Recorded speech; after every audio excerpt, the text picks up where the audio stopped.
but I figured why not? We'll just go ahead and go live. Yeah, I'm out here in the parking lot. I always show up a bit early to work, so I figure I'd take a few minutes and have a conversation, quickly about some of the things I've been seeing since the announcement of Russell T Davies coming back to the show. Well, on Doctor Who TV put up an article, and I'll link it later after I get home to this video, about how Russell T Davies was called in to rescue the sinking ship of Chris Chibnall. And it just astounds me how they're showing their true colors now over there. It's another one of the reasons why I stopped quoting articles from them a long time ago. Um, I know sometimes it's hard to be unbiased, but when you put up an article like that, it kind of shows me which direction you were leaning to begin with. Because there was no sinking ship. They keep going on about how Series 12 was the lowest rated in the series history. Yet they don't mention the fact at all in the article that Series 12 came after a 1 year skip, the exact same way Series 10 came after a 1 year skip, which, by the way, was at that time the lowest rated series in the history of the show. But nobody was running around quoting that. Nobody was running around saying that. And, you know, like I said, someone just asked, would you rather have Chibnall? I said, here's the case. What we don't know is that what was going on at the time Chibnall was called in. Remember, he didn't want the job. Stephen Moffat had to talk him into it. And that kind of indicates to me that if you've got a former fan who doesn't want to touch the show with a 50-foot pole because it's become such a poison lake of, misery that nobody wants to take a swim in it anymore, that kind of shows me how, which way the weather was blowing a few years ago, back in 2017 when he came on board. Sorry, I got to change hands there. Oh, man. All I can say is this. You should be thanking Chris Chibnall. Even if you didn't like what he put on the air, even if you didn't like, any of the things he did, even if you didn't like the Timeless Children, keep in mind, this guy kept the light burning at the house until finally, somebody else could come in. And that's basically what he was. He was the light keeper. His time's up. Now it's time to pass it on to someone else. Now that, surprisingly, RTD has decided to come back. And we never thought that would happen. Given the way RTD was treated towards the end of his run, the same as Moffat was. Moffat was literally, threatened to the point he left social media. There were physical threats against him and his family. And I'm not talking that violence you read about in the newspaper because you put the wrong sticker or wore the wrong t-shirt. I'm talking threats of physical violence, as in actual threats of physical violence. And Chibnall had the courage to step in and fill the gap. Now, whether you agree or not with his decision to put a female doctor in, that's been in the wind now for decades. And, people said it started with Tom Baker joking about it. And I said, no, it really started a few years later in 86 when things weren't going well with the show. And they called up, Sidney Newman, Verity Lambert, and a whole lot of other people who, were involved in the birth of Doctor Who. And his suggestion was flat out. He goes, replace Colin Baker with a female actor, female actress. Now, keep in mind, and that's why I die laughing when people go on about established canon. I'm like, guys, Sidney Newman, for you, especially you folks who've seen it, Adventure in Space and Time, you should know this. He created the show. He created the show. And he wanted a female doctor back in 86. That right there kind of throws that the doctor was always meant to be a man argument right out the door.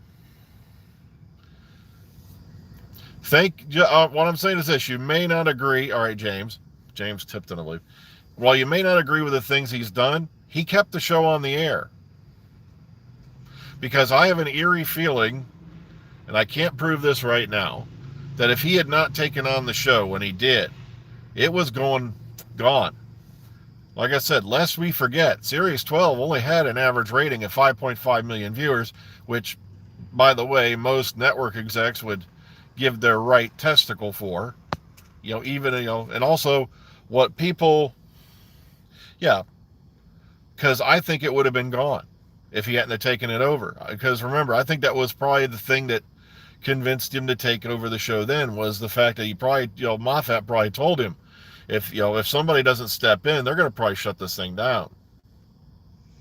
Because if, Doctor Who TV's blaring on about how 5.46 million viewers is terrible, it's the sinking ship, then what were they saying back at the end of Series 10 when it rolled in at 5.5 million?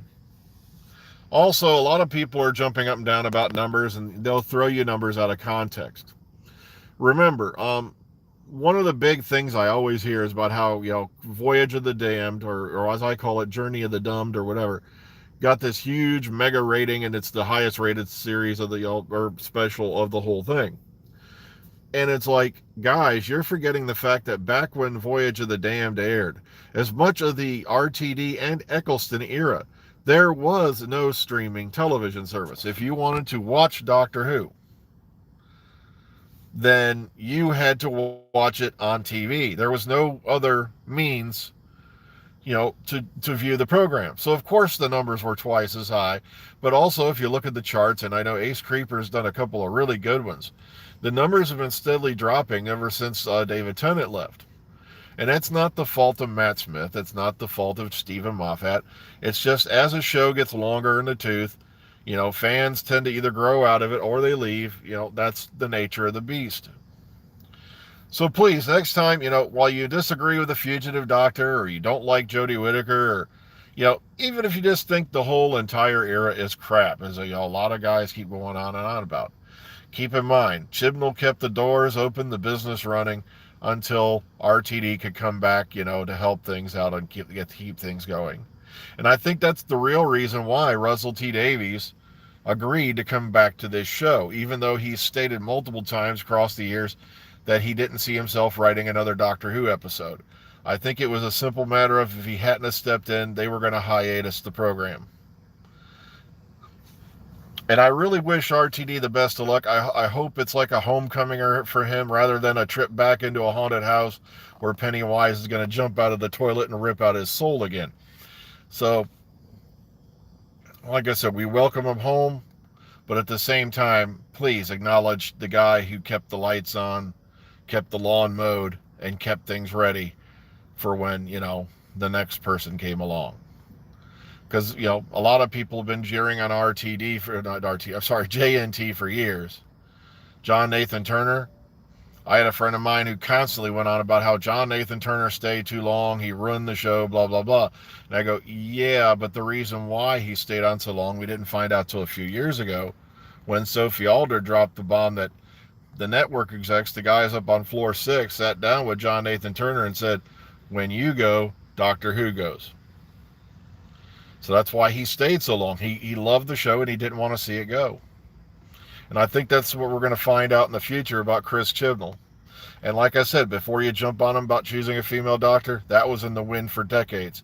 He was just the first one to have the courage to actually do something with it. And at a time when one thing I could always hear over and over again, why doesn't Doctor Who do anything different? It's getting monotonous. It's getting to be the same. He came out there and he tried something different, and look at the thanks he got. That's what you get for daring to go against the quote-unquote established canon. By the way, established canon is like in Doctor Who is like military intelligence. It's a contradiction in terms. Because when you look back over the history of the show, the canon has constantly changed. I'm sorry I can't read your messages very well. I'll read them when I get home. I got to run into work, guys. It's about that time. So please take care of yourselves. Don't be too harsh on the outgoing regime. Remember, they kept things going until RTD came home. Have a good morning, kids.